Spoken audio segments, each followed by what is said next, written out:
Hey Skylar, how have you developed good navigation skills? I developed good navigation skills by taking landmarks from the map and seeing them on the horizon so I could know where I was going. I also used the numbers on the clock to locate landmarks and tell my group, as in the rocks are at 12 o'clock or the island is at 1 o'clock. This helped me navigate throughout the many paths we had and to keep a straight and steady line.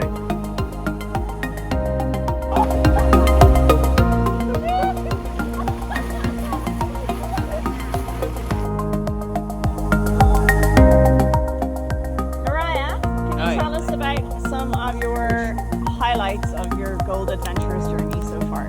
Okay, so I have about 3 or 4 of them. The first one I would have to say was experiencing the cold in Norway and Canada. You know, coming through the rapids and everything. It was actually really fun. Just being able to see a whole new experience in a different country. You know, it was very, very, very, very, very. But number 2 I would have to say was definitely learning how to canoe properly. You know, the first day was a little shaky, but afterwards it was like, wow, I can really go further than I really thought. And you know, just experiencing the whole thing. Although this came about it, that kind of broke my ankle being stupid. But overall it was a pretty good day-ish. You know, we got to our camp, able to set everything up, and we even got some good criticism. So it was a good day. The third thing was definitely deportage. Broke my ankle and I still had the gold, so get a few bags, just load a few things up, make sure everything's okay. Do my part, honestly. And my last one I have to say was singing songs, going over this huge lake that looks probably like bigger than all of Bermuda, to be honest. But my favorite one, probably my last one, singing songs, just pushing through the wind.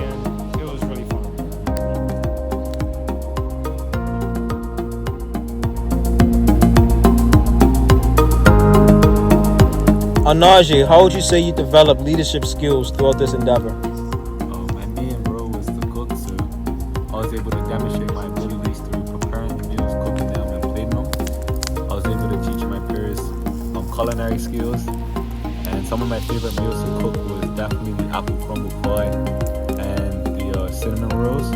I was also able to learn new skills for myself, such as using new equipment, such as the Dutch oven, and able to express my ability in the wilderness to make incredibly tasty meals and allow my peers to experiment and not be afraid to have their own taste. Day 4 of our journey, and I want to go blind, help us communicate and get faster and get things more smoothly to help on this journey.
Mi'kmaq initially resided, and we saw 2 eagles, which are sacred objects in their culture representing messages sent from the Creator.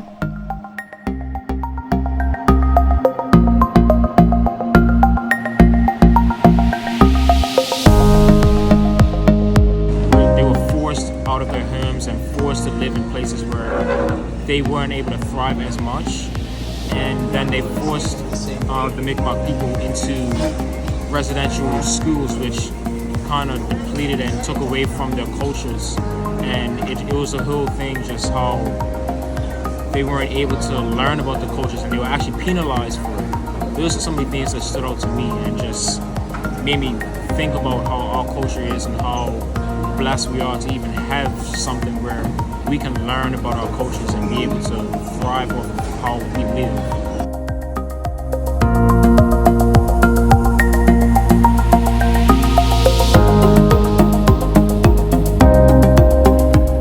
Beautiful. I didn't say stop. Scratch your armpits. Scratch your armpits. All right, lick your elbows.